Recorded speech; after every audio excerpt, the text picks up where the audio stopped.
creating a counting down numbers or countdown time or whatever the case may be, even for countdown figures like for currency and all of that, it can be very tricky in After Effects.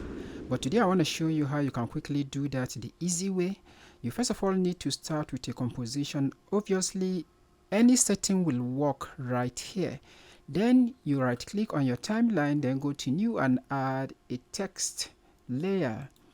You can type in anything at this point and then choose any font color or typeface of your choice, and also set font size that you will like.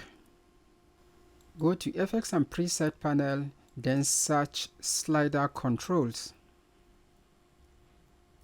Then drag and drop slider control onto your text layer. Expand your text right here and expand the effect. You will see the slider control.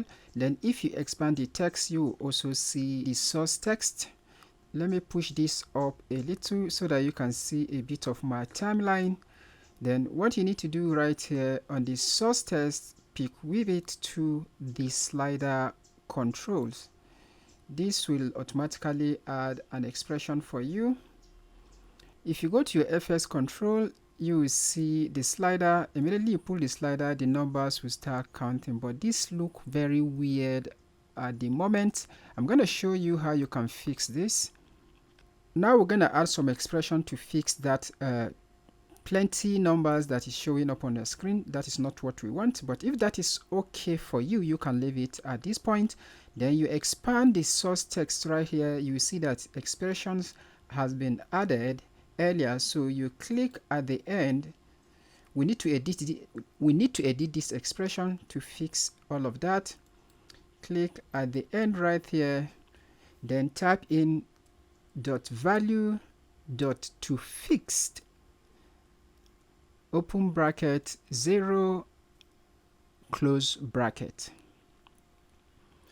Then you click out.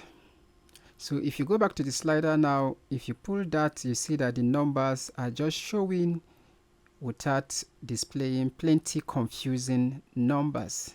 However, at times, if you are counting a currency, you might want a dot right here, then maybe 2 decimal points or 1 decimal point. If that is what you want in your own case, go back to the expression where you have 0 here after to fix. You can just write 1 for 1 decimal point. If you write 1, you see that you have 1 decimal point.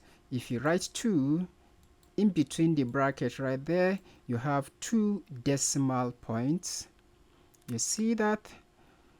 So, but for now, I'm going to leave it at 0. I don't want any point. So I'm going to show you more of what you can do at this point. There are times you want to add maybe a prefix or a suffix to this, like percentage or currency icon. So let's take a look at if you want to add a currency icon. Then you go to the expressions again. From the beginning right here, before the entire expression, you are going to add a quotation mark.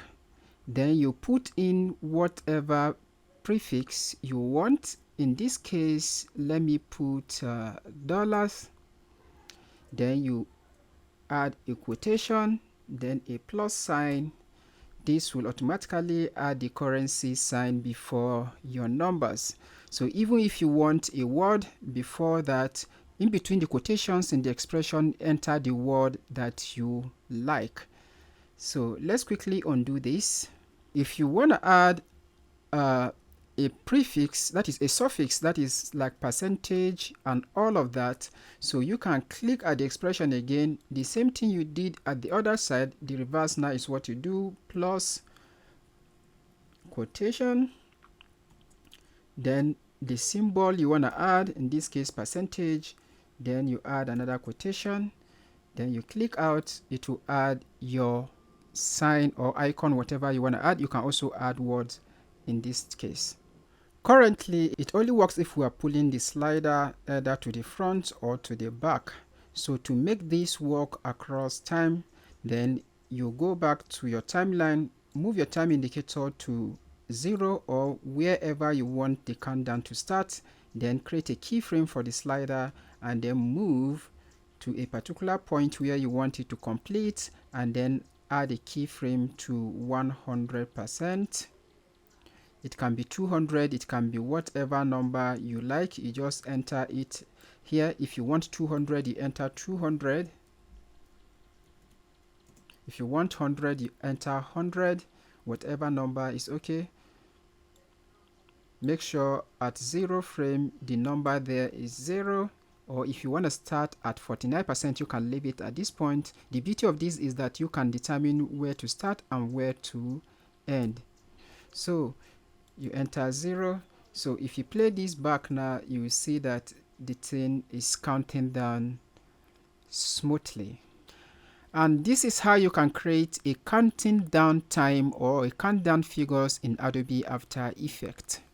If you think this tutorial is helpful, or if you find this tutorial useful, please hit the like button and do not forget to subscribe to my YouTube channel. That really encourages me to keep bringing you new tutorials, and also that will also help me that will also help others to find this video. If you have any question, you can leave a comment and I'll respond quickly. Until I see you again on the next one, my name is SSB Otaru for Motiondigit Studios.